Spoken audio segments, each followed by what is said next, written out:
A lot of times the CEO knows here's what our initiatives are. Strategic initiatives are X, Y, and Z, Yeah, right?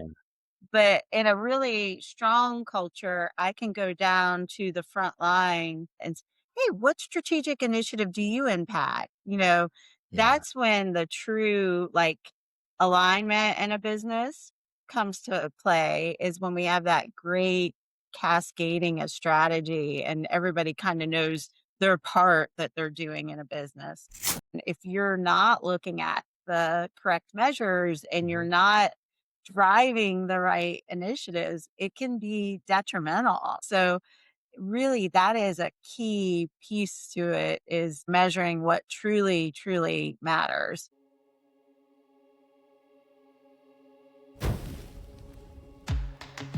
Welcome to KPI Fireside. Our mission is simple to improve companies and to improve careers through continuous improvement. In every episode, we explore the spark, the moment, the mindset, or the method that ignites real change. Whether you're just starting out or leveling up, you'll find the insights and inspiration to fuel your next improvement. Welcome back to KPI Fireside, a continuous improvement podcast. I am your host, Keith Norris. Our guest today is Jennifer Ralston. Jennifer is an internationally recognized executive in organizational excellence, business transformation, and global energy innovation. As the CEO and founder of HKPO and the HKPO Veterans Academy, she empowers organizations to innovate, execute, and sustain excellence. Jennifer, welcome to the podcast. Thanks, Keith. Yeah, we're so excited to have you here. You came recommended from one of our popular past guests, Tina Agustiati. So if you haven't listened to that episode, please go back and do so. Tina is awesome and shares a lot of great stuff on LinkedIn too. So any friend of Tina's is a friend of ours. So yeah, so happy to have you here. Thank you. Yeah, we love Tina. She does a lot of work with us too. So we're excited to hopefully carry on as good of a podcast as she did.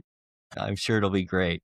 Well, let's I just in our few minutes of having a conversation, I get the idea that you really enjoy what you do. If I ask you, what do you do? Tell us what you love about the work that you do.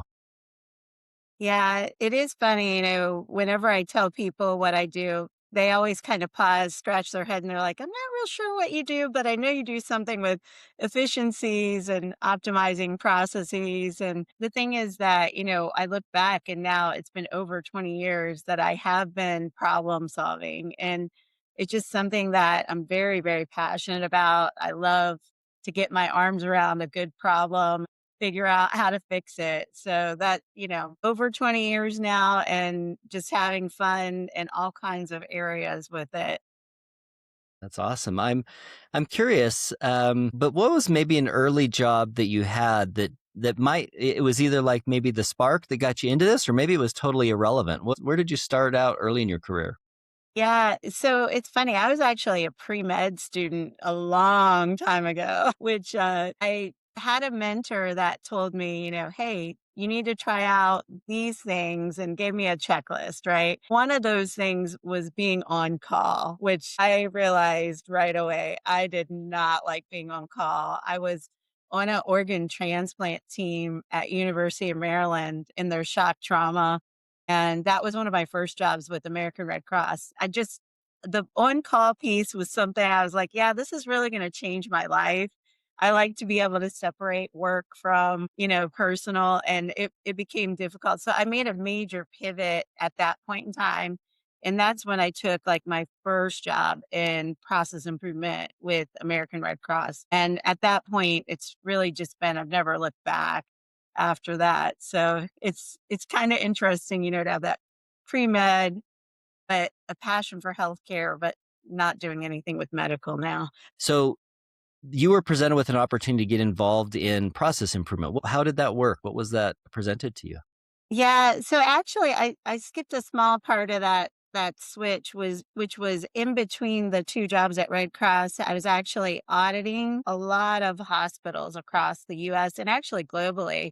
I went over even to Egypt to audit like the University of Cairo and a small medical company over there, which makes the polio vaccine called the Vaxira. And it just at that point, what I found was I was telling everybody, okay, here are your problems or how you're not compliant with regulations. And I wasn't able to help them figure out how to solve the problems.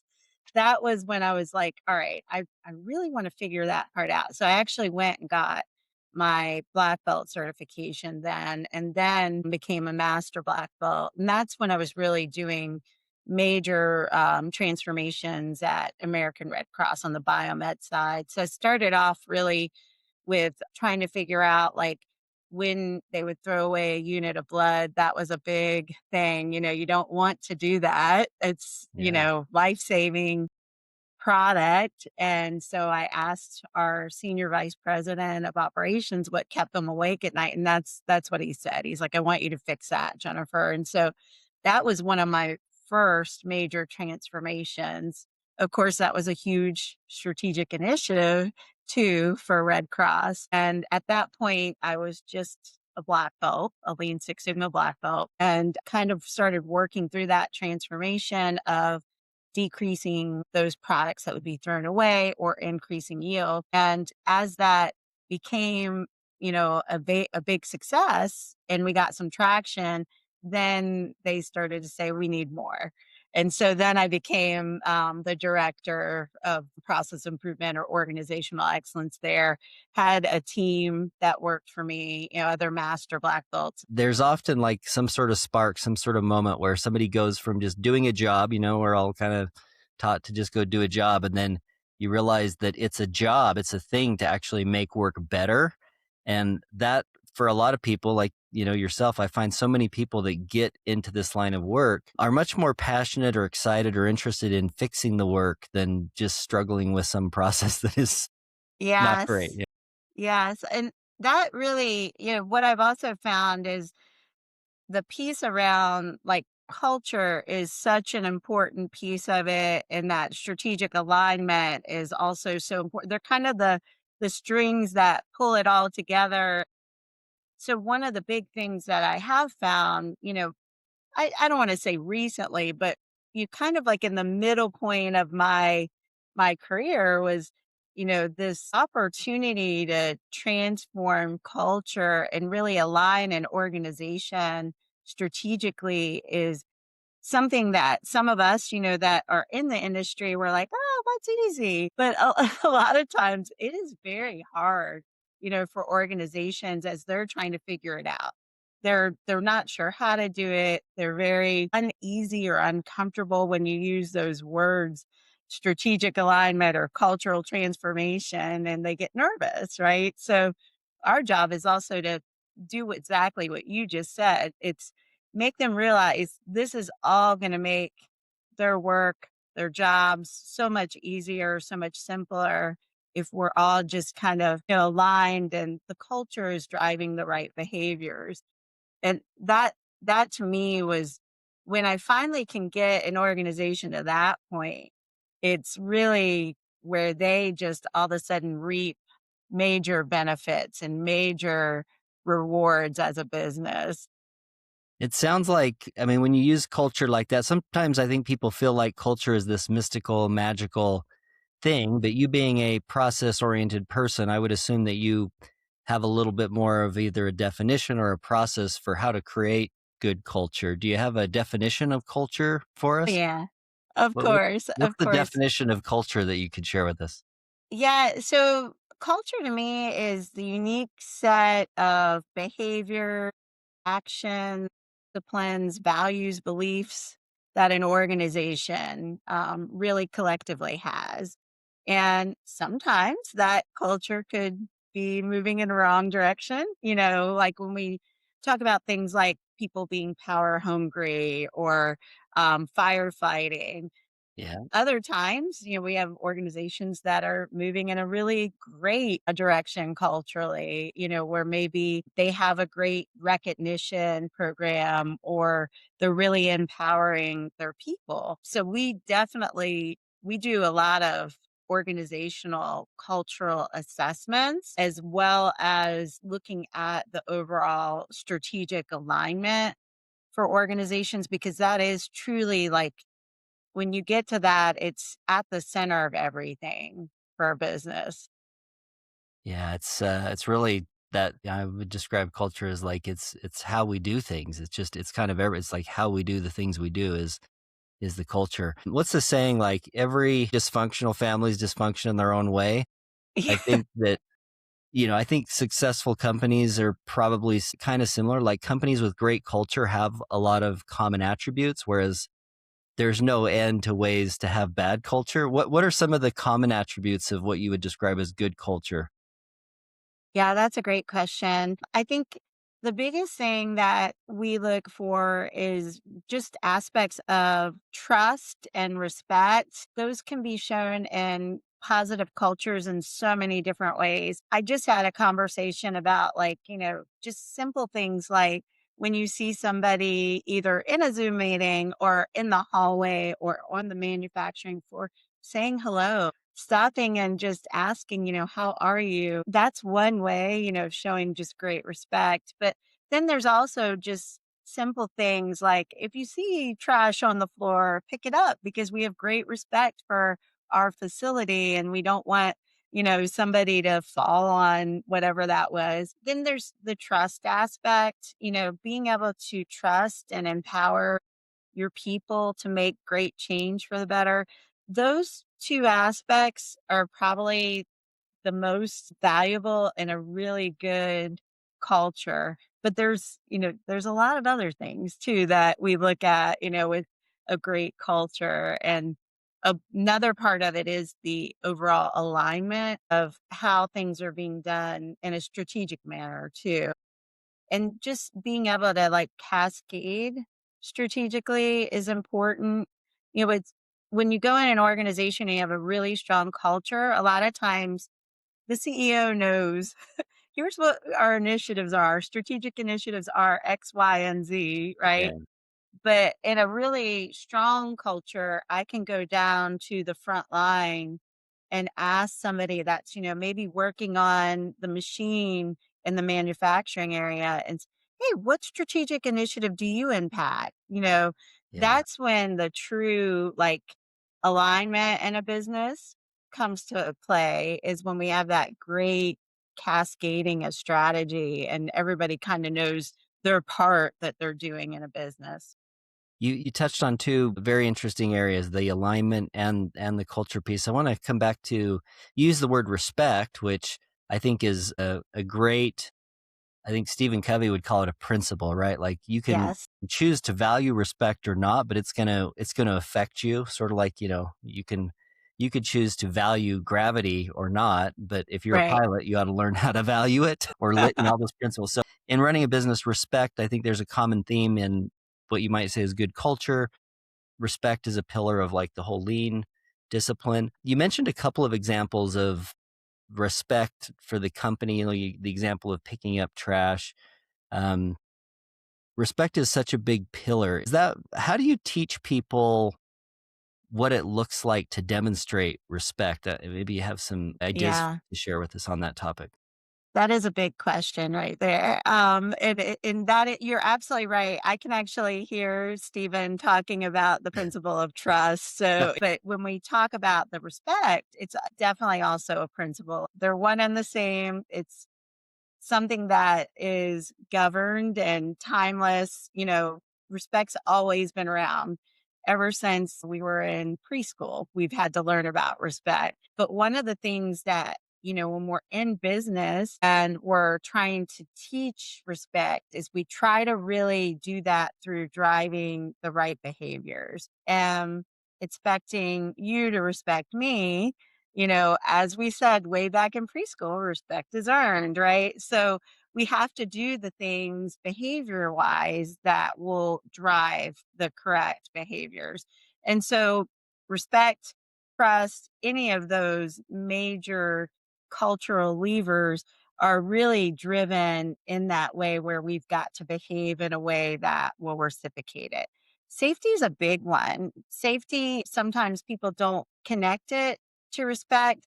But if I'm not behaving in a way that is safe and I'm not respecting your safety if I see you doing something unsafe, that is a big behavior. I always like to talk about forklift drivers because, a lot of times in our manufacturing world or environment, we'll see, maybe somebody on a cell phone, or we don't see it as much now, but that's, a form of not being respectful because you're not, thinking about safety, right?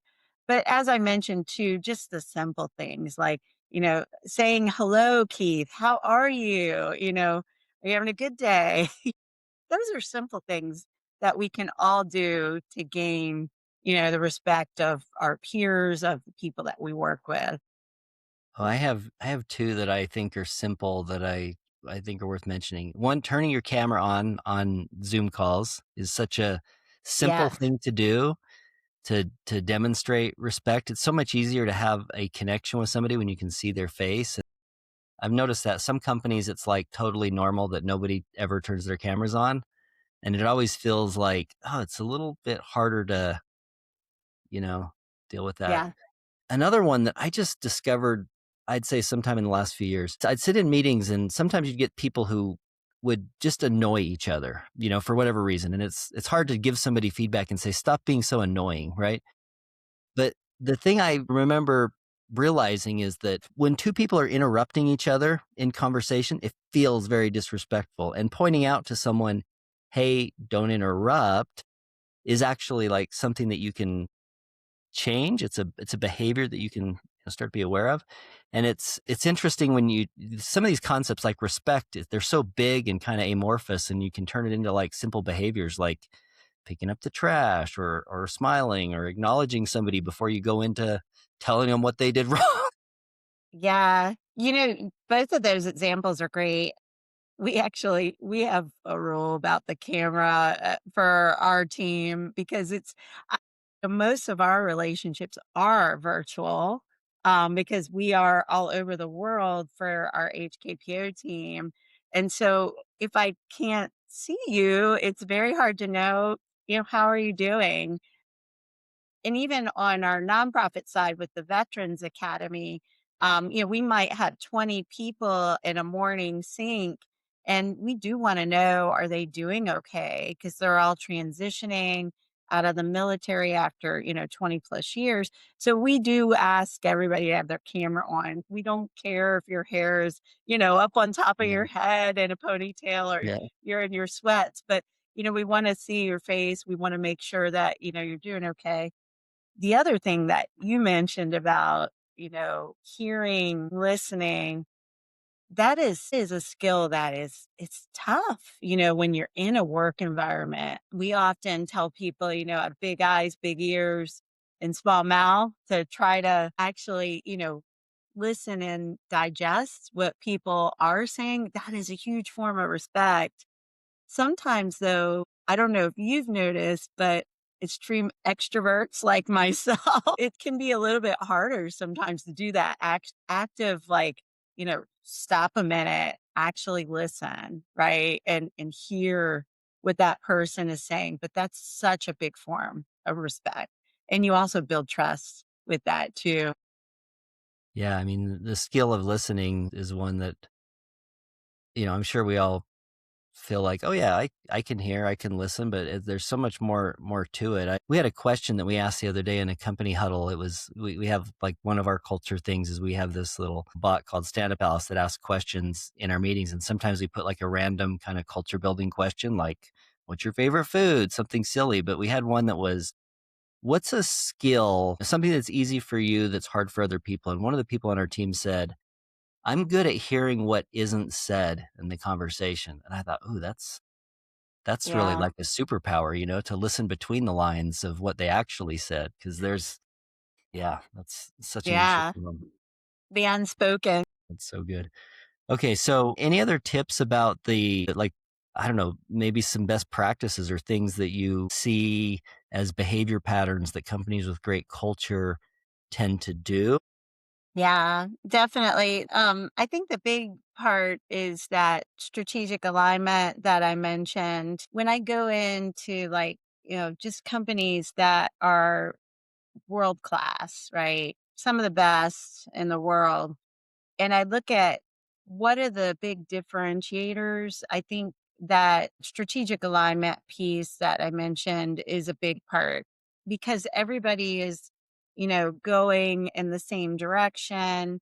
Everybody knows how to kind of drive the business results. If I look and I see, are you meeting the customer needs that day? Everybody also can know, are they doing well today? Are they not doing well? And it doesn't matter if it's manufacturing environment or something very transactional in nature. Uh, if they all know the direction and they're all aligned and anchored by their strategies and everybody knows their part, those businesses tend to be, the best in class. That's one of the big differentiators that I see in businesses. Talk us through this act of getting aligned in strategy. I think that a lot of leaders that I've met, if you ask them if they have a plan and if they know the plan, they'll say, sure, it's really clear in my head. But then, like as you mentioned with your survey, you probably go ask people multiple layers of separation away and it's not so clear. So what are some of the things that you guys do to help close that gap? Yeah, that's a great question. A lot of times you're 100% correct. If I ask the CEO, hey, what are your strategic initiatives? They'll definitely say, yeah, we've got these 10, and that's what we're working on. Fabulous. Okay, how are those doing? Are they red, yellow, green? That's always go to that next question, and then as we go through and we maybe look at an organization as a whole, we'll ask all of the leaders, all the managers, all the frontline team members, do they know what initiatives are being worked on and what part are they playing in that? That's where you really start to see it kind of um, not be as connected. It's that strategy cascading down to all levels that a lot of times we see is missing in an organization. So to kind of bridge that and close that gap, what we tend to do is start to help with the cascading and using a lot of visual management. And like you mentioned, even morning huddles, those are a great place to kind of showcase strategic initiatives on like a Gemba board or something like that that says, in this work area, we're responsible for these initiatives, and here are the projects we're responsible for, and we're driving this change to help with XYZ. That right there in its own can really help an organization just really, move so fast with strategic alignment. But before we even get to that part, just having a good strategy planning session with leadership present, making sure they're working on the right things for the business, looking at what the data is telling them so that they're working on the right strategic initiatives is very important. So we do a lot of good strategy refresh with our clients and try to make sure that they are looking, maybe they're looking at scorecards, maybe they're doing Hoshin so that they can, visually tell how they're doing with their initiatives. But those strategy refresh sessions are really, really key for an organization to truly get that starting point for a good organizational enterprise alignment. So is this something that you'd recommend on like an annual basis, this strategic planning activity? In most cases, annual is probably the best. When organizations get really mature, they may not need it annually, but most businesses do. Okay, so let's say it's been a few years since we've had like a collective on-site, everybody together sort of meeting. We should probably do one. I know that there's a lot of different like methodologies and language that people use, whether it's OSGM, Objective Goal Strategy, whether it's Hoshin, whether it's Big Rocks. I mean, there's a lot of methodologies, OKRs. There's a lot of Right. different like words people can use to explain similar concepts of you should have a long-term goal and you should have really short-term daily goals. And there's a lot of stuff in between. Like, could you give us like an insight into your methodology? Like, what are the major pieces from like long-term, maybe vision, although, through the different layers? How do you walk somebody through that process? Yeah, we really try to keep it very simple because it can get overwhelming. And you're absolutely right. There's so many different methods you can use. So I won't even talk about the different methods, but we try to take it and make it as simplistic as possible. First of all, we ask for data and for everybody to review their data for their area that they're responsible. And if I'm talking about like the leadership, the strategic planning, or the strategy refresh, and say there's a CTO. Well, that CTO should look at the data for their area they're responsible and see, what we might need to look at as a larger initiative, right? We also should look at the market for that business, see where we might need to be, making bigger changes. And then when we get all that together and we do get the leadership team in the room, we do just an active brainstorming, because at that point, everybody's had an assignment, to think about it, to look at the different market drivers, to look at the data that in the business, and they can bring in just ideas, right? And just, a simple brainstorming, post-it notes if we're in the room together, or maybe we use Mural if we're virtual. That's just our virtual post-it notes. But just having them start to write their ideas down, then organizing them a little bit, categorizing them. Then we can get into really detailing them out later, right? Because ultimately, when they become initiatives, right, you'll have to have some cascading of projects that go under it. So you have to write it out Yeah. in kind of a problem statement and a goal statement. And in almost every case, when you look at that kind of simplistic path, it then becomes okay, now there are initiatives. Now, what do we need to do to support that initiative? Do we need to do a good capital project that needs a good project manager?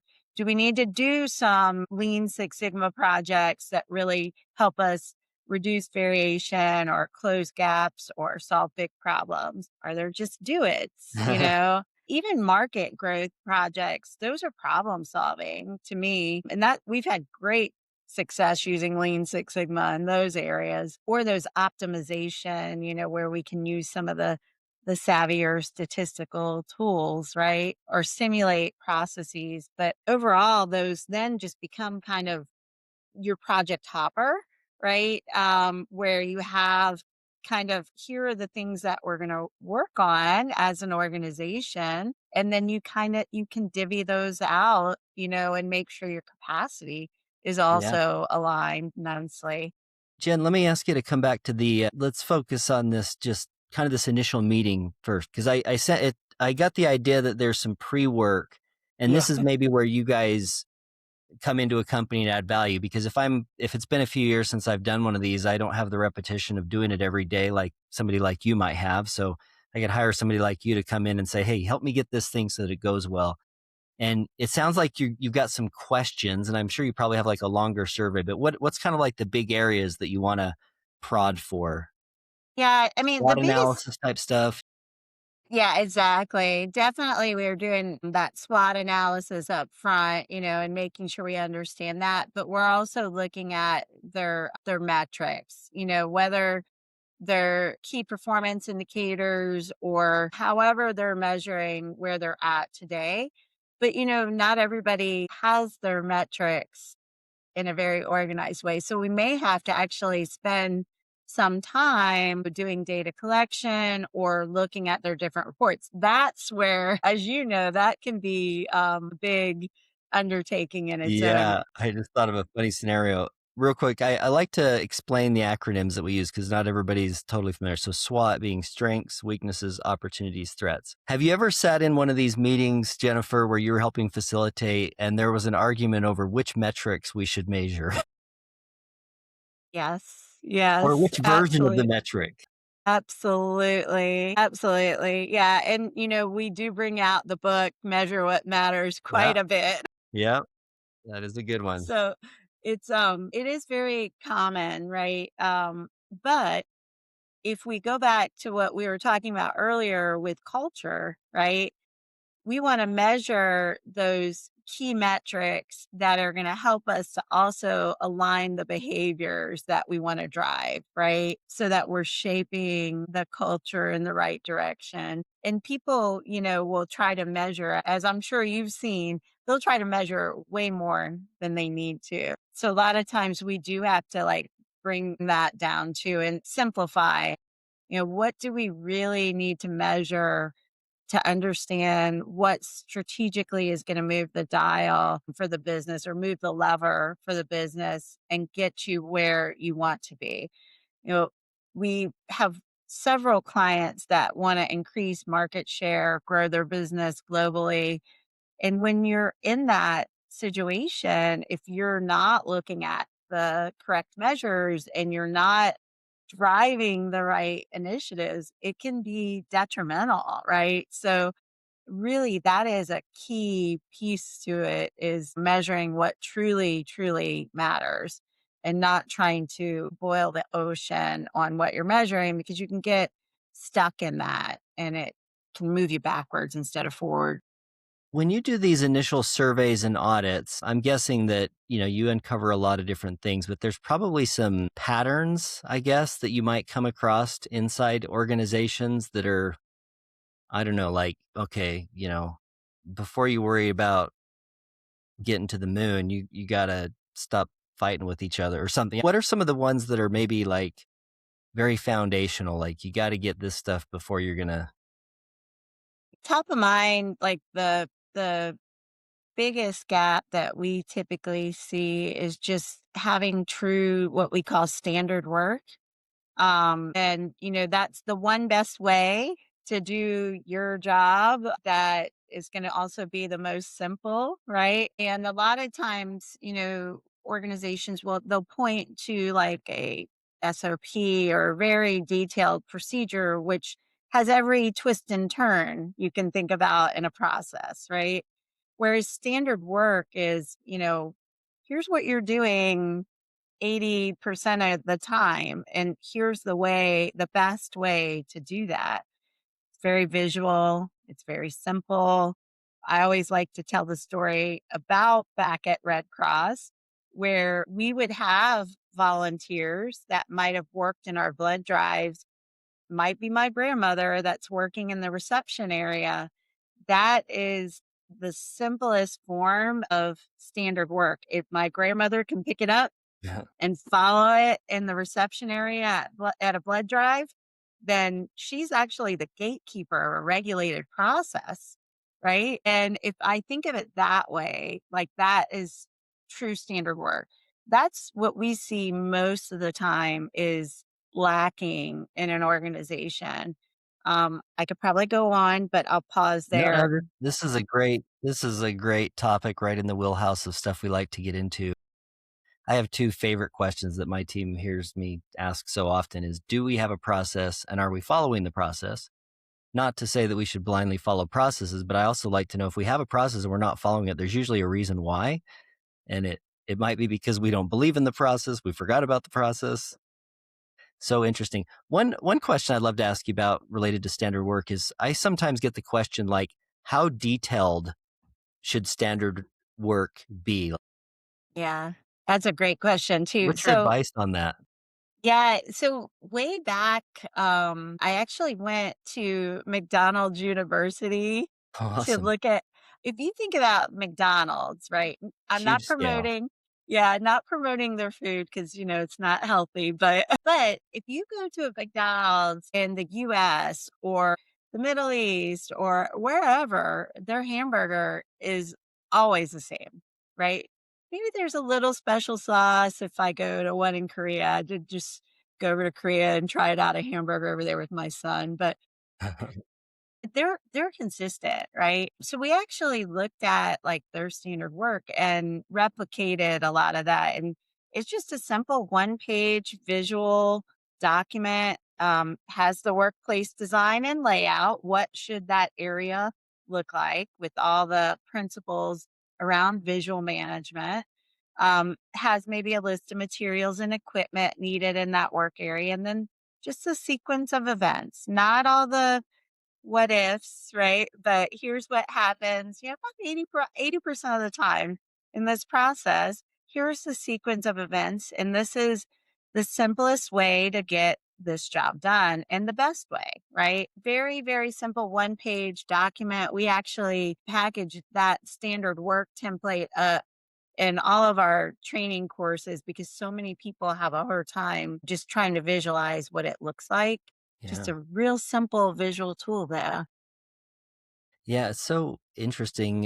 One thing that I find kind of an interesting conversation about standard work is this idea of innovation and improvement, because I think there's a mindset, maybe more for people on the periphery of like the typical like Lean Six Sigma. I've been to a green belt training, but they feel like, well, if I have to follow this standard, then I'm not being innovative. I'm not allowed to change. Have you ever come up against that attitude when it comes to processes? Oh, absolutely. But the big thing we like to do there is have that ability where people are empowered to bring forward good ideas to make change. So, you know, we have one client and particularly that, they process about 85,000 Kaizens per year. That's a lot of incredible change for the better, but because their people are empowered to make changes to their standard work. Now, we're not talking about like the regulated process, right? Like if it's regulated, there's kind of balance, but you could still submit ideas for that, but it has a few more checks. But some things like if I want to move, this material from the left side to the right side because it's allowing me to have less movement, then that makes good sense. Let's do that if it's not going to cause a regulated issue to occur. Go ahead, make that change for the better. But when we're in those types of organizations that really empower people to make those types of changes, that's also that level of trust that comes about with an organization too. So when we have standard work, that's a misconception. I think that people think you can never change it. It should constantly be changing and evolving to be better and better and better and make things simpler and easier for you to do the right thing every time, right? Yeah, I forget who it was, but I heard the phrase always open, referring to like the playbook or the standard work. Like that's a good way to hold yourself to the standard. And yeah, that's a really interesting topic for us internally right now. We're focusing a lot on that. We're having a lot of conversations about that. And I've found myself wondering, I have the same, I guess, idea about huddle boards and dashboards is like, is it ever done? I feel like it's never done. Like you built that dashboard, that perfect thing, and then 2 weeks later you're like, "But if we just did it this way, it'd be a little better." Yeah. Yeah. And I mean, and that's really, what we're doing with continuous improvement is always looking to do better. And, how can we constantly get better and really driving that perfection, which as you know, it's Yeah. hard to reach perfection because you're always looking to do better. We call standard work to us, those are living documents, as are a lot of our tools and continuous improvement because of that very reason that we're always trying to do better. I love that term living document, as in like this thing is gonna evolve, it's gonna morph, it's gonna change. I think that's a great term. So as we're talking about this strategy alignment, we have this strategy session where we come together and we make this plan. Do you have like you guys? It sounds like you have templates for some of this stuff. Like, what's the name of that template that you would create as an Yeah. artifact? If an organization does not have like a pre-existing, template they use, then we'll typically use the Hoshin Conry or the XY matrix just to help to really align the top level initiatives with the big guys. Why are we doing this? What value? And giving things some ranking and prioritization. But other than that, before we even get into that point, we're just using a simple affinity diagram, which literally, as you know, it's just that post-it note brainstorming, whiteboarding at its finest, where you're getting the collective language data and organizing and prioritizing and categorizing and really trying to get that in a detailed way so that the collective group can understand the language of the team. Then we can take it in, to an XY matrix or use the Hosh and Conry methods. But as you know, in the end, it doesn't matter what template, what format we use if the prioritization's not there. And if the belief of the leadership team's not there, that's what's got to happen next is that they're all behind it. So we do something called like the stacking of the hands, where all the leaders at the end of a strategy refresh kind of get in and they all stack their hands and they align. This is the way we're moving forward. These are our top level initiatives and we're driving these for this year. This is what everybody's working on, right? And I we've like even that. done fun things where like we've done paint, handprints and Oh, had that's fun. everybody. This year we did like a constitution signing I where love it. everybody said, here's what I'm committed to for this year. Lots of creative things that can come out of this where leaders really can form that alignment. And then we do a good team building thing too. Like we had a team just do axe throwing. My goodness. Their team building, it was through the roof. It was great. I love that. Yeah, I think that's one thing that's interesting and unique about culture. I said all happy families are kind of similar and all unhappy families are dysfunctional in their own way. I think that, if any fun culture you could say, is there some ritual or routine that somebody that didn't know you guys would think was really weird or kind of funny? You'd be like, oh yeah, it's that. Whenever somebody says this word, everybody laughs, or it's these little things that kind of stem back to some special thing that has like unique meaning inside that organization. Yeah, it's kind Yeah. of interesting. So I like what you called the stacking of the hands, because that just creates this like, okay, it's like the buy-in. Okay, we're all in. Let's do this. I think that's great. Yeah. Yeah, that was where alignment, really does start, right? With the leaders, and that stacking the hands or just all of them agreeing this is the direction we're going in. It's that beginning point to start that cascading because after that, everything else just becomes okay, this is where we're focused. So that organization, communication plan, everything's kind of built around that strategy and that alignment to really make sure we're shaping that culture and getting everybody moving, in that same direction. When you get that kickoff of the after the strategy refresh is done, the team is most excited, really capitalizing on that energy is where you get the momentum for that coming year to really push everybody ahead. So an output of that session, that meeting, if you're using an X matrix, would X matrix be the deliverable that you would propose? Yeah. Are you struggling to ignite real change in your continuous improvement program? Firestarter is your field guide. Real stories, proven strategies, no fluff. Get it now on Amazon. For Yes. anybody that might not be totally familiar with the X Matrix, this is a format of a strategic plan template. Jennifer, would you mind just kind of explaining what you would see on the X Matrix for somebody that might not be totally familiar? Yeah, the X matrix is just really, helping you with the alignment of here's what our top level initiatives are, here's the priority, the ranking, and here's who's ultimately accountable and responsible for that for the year. And so it just summarizes everything really, really nicely so that visually an organization can see everything. So you do that. I mean, one big kickoff for sure, and maybe even annually or something.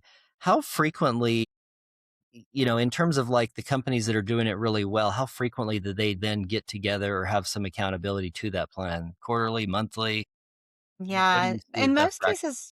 in most cases we see quarterly, but some organizations will do monthly because they have all their projects aligned to it too. So They may actually have like their steering committee connected to that review. And the steering committee is where they would review their Lean Six Sigma projects, which is, all the problems that they're trying to solve for that are connected strategically. So those need a little more frequent review. That's usually where the monthly comes in. The strategic review is usually on a quarterly basis.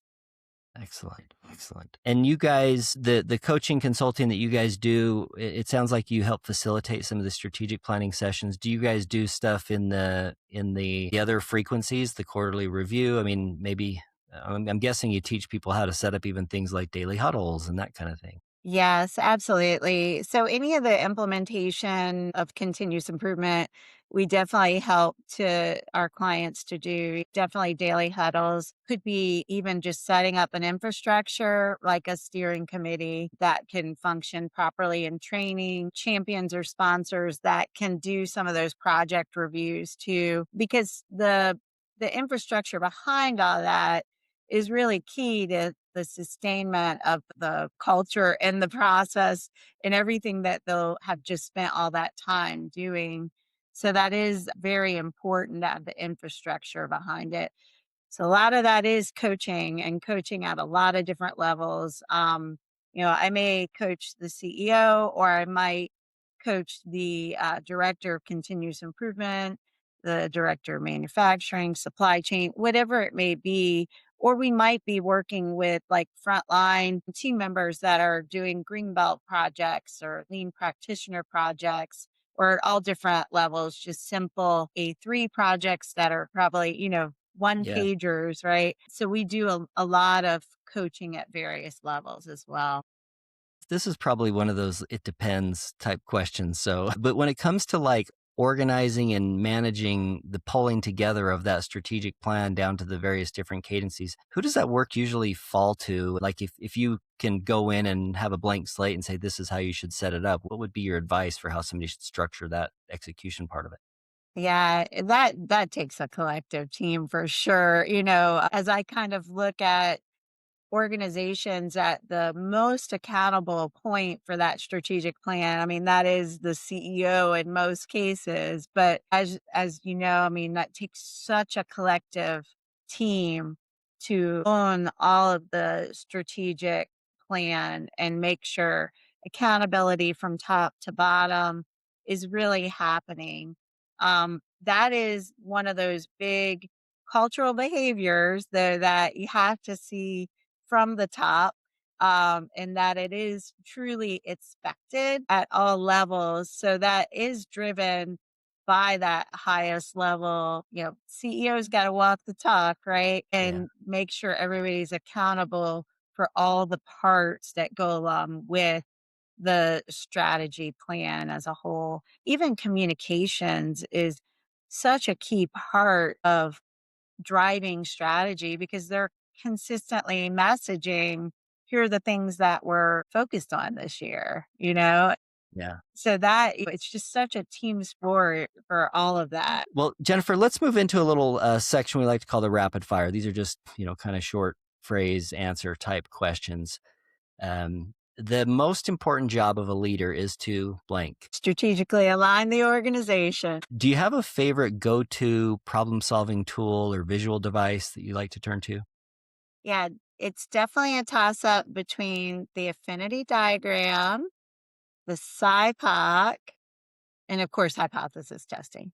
Okay, can you just explain quickly what an affinity diagram and what a SIPOC is for anybody that might not know?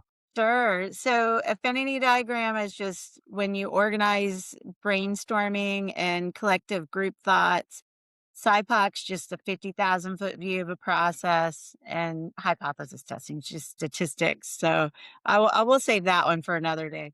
Yeah, come back to the next episode for a lesson on the SIPOC. Is there a book that you recommend Boy, or a yeah. few? A few. So I don't know. I don't want to get in trouble with anybody on my team. They're all avid authors. So they have a lot of amazing books. But my favorite book is Lean Thinking. I do have a bookshelf full over here. And one of my team members has written over 40 books. So hopefully I don't get in any trouble by not claiming, his books, but there are a lot of great books out there, but Lean Thinking is one of my favorites. Okay, finish this sentence for me. Continuous improvement is Change for the better. for the better. I love it. Do you have a favorite question or favorite questions? Yeah, my favorite question is what keeps you awake at night when it's related to problems in the workplace? And then how do you know if you're winning or losing today in the workplace? Yeah. How do you know if you're winning? That's probably a key question in checking alignment. Do you have a way to keep score? Do you know if you're winning? Yes. I think everybody wants to have a good day at work, right? Everybody wants to feel like you won the day, so to speak. Yep. That's such a good Exactly. one. That's such a good one. Give us a prediction about the future of this continuous improvement discipline. Yeah, it definitely is going to be empowered, I think, by AI going forward, but very carefully. There's so much that could be done in the future, I think, with where we get bogged down in the data analysis, and we can get lost in what we call analysis paralysis. I think we have huge opportunities to really uncover that and leverage some of these very powerful tools, but in a way that's safe for our clients and protecting their information. But I think there is a big future in that and, really helping us to learn to see things better and do things in the best and simplest way to get the job done that's ultimately safe for everybody too. Wonderful. Is there something that you believe that others around you tend to disbelieve? Think so. I tend to surround myself with a lot of like-minded people, and my team definitely thinks the same way. I mean, we all say variation's the enemy, and we eat variation for lunch.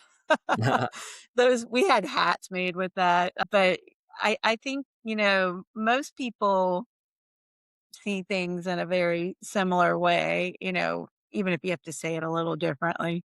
That's awesome. And finally, what's something that you're fired up about? What's something that you're excited about? Yeah, so I'm really excited about some of the problem solving that's going to be happening in the energy space.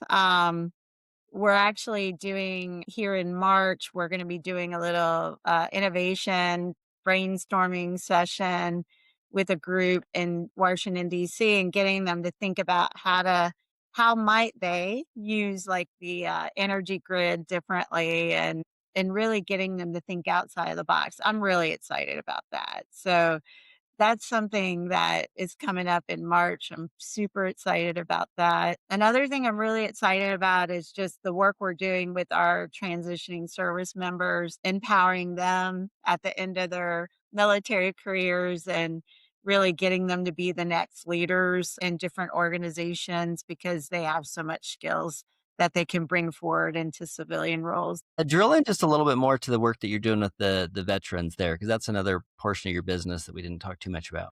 Yeah, absolutely. After we've had 20 years of being in business, focusing, primarily on continuous improvement, we worked alongside of service members for many, many years. And so what we're able to do now is we have a nonprofit that we formed that's really a Department of Defense skill bridge program. And that program focuses on service members or military that are coming to the end of their military career and they're trying to transition into civilian roles. We're able to leverage a lot of our certification paths, our knowledge, our coaching, and help them to make big transitions and to also translate their value. Um, they can often have a hard time at that point, and boy, do we need to give back to them then. In most cases, these people are given 20, 25 years of service. And so this is our big give back for the HKPO Veterans Academy.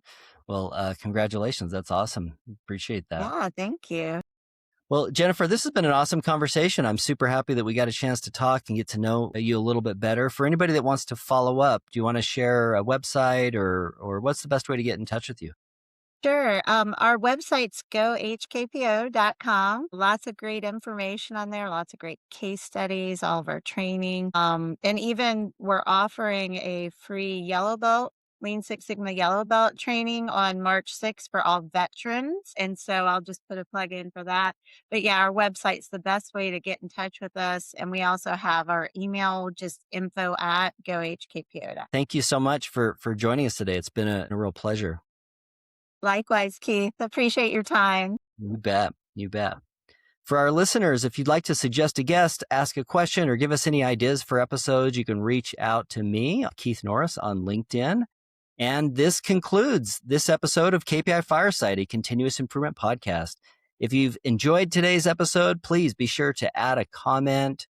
You can like, follow, subscribe on all the socials, and you can share the podcast with friends or colleagues or veterans that you know that might be interested in a free yellow belt training, and with all of your colleagues who are as passionate about continuous improvement as you are. You can find us wherever you get your podcast. And until next time, keep driving progress and sparking change.